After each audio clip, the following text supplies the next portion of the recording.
Hey, what's up you guys? Welcome back to the Kordial Media YouTube channel. My name is Adriana and I help bloggers, e-commerce businesses, and influencers drive traffic and sales utilizing Pinterest. In today's video, we are talking about the different promoted pins retargeting strategies that I like to use to capture some extra add to carts and sales for my ads clients at my agency, Kordial Media. However, before we dive in, don't forget to hit the big red subscribe button and to hit the bell to be notified every single time I post a new video here on the Kordial Media YouTube channel.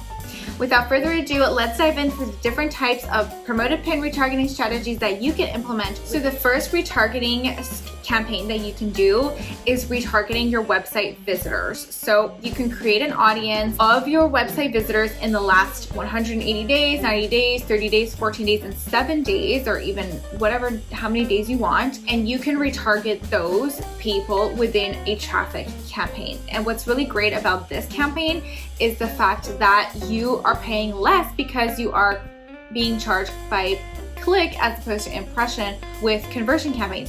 So you want to create consideration campaigns, formerly known as traffic, and include this audience of your site visitors within that, and then just add a budget, add a few creatives, and press run, and you should be good to go. So that is the first way to retarget your website audience.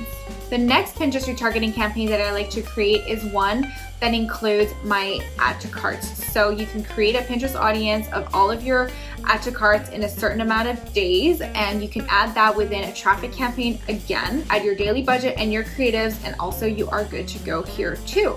So the difference really between the first campaign and this campaign is the fact that the first one is targeting your traffic, just people who are looking on your site. Maybe they've added to cart, maybe they've checked out, but they're the people who looked on your site. And the next campaign is much more targeted, where you are literally just going after the people who have added to cart in the hopes to maximize your checkouts as a result. What's really interesting here is that sometimes you can actually mix and match these two types of retargeting campaigns.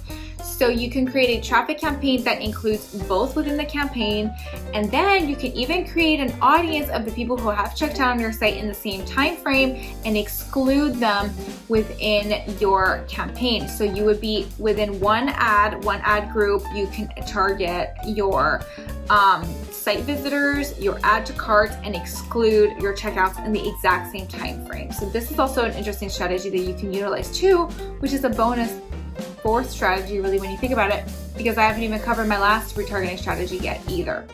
The next type of retargeting campaign you can create is the dynamic retargeting catalog sales Pinterest campaign.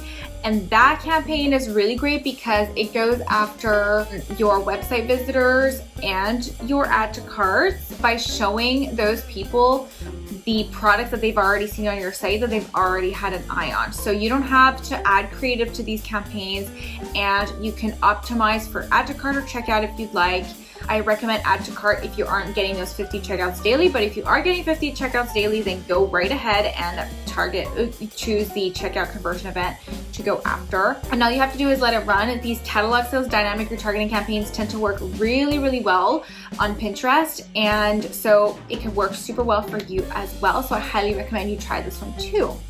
Now, maybe at this point you're wondering, okay, but what if we're retargeting, we're running all three of these campaigns, aren't they going to conflict with each other? The answer here is maybe. So running a traffic retargeting campaign versus a dynamic retargeting campaign with catalog sales, they're different enough that you don't have to worry about them clashing, mostly because the creatives that are going to be shown are going to be different.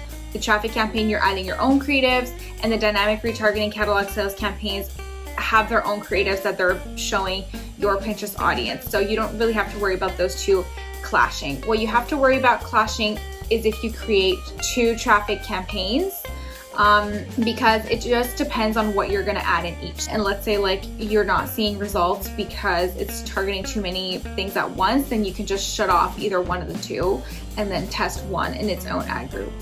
That concludes all that you need to know about retargeting campaigns on Pinterest. If you have any questions, feel free to comment them in the description, in the comment box below.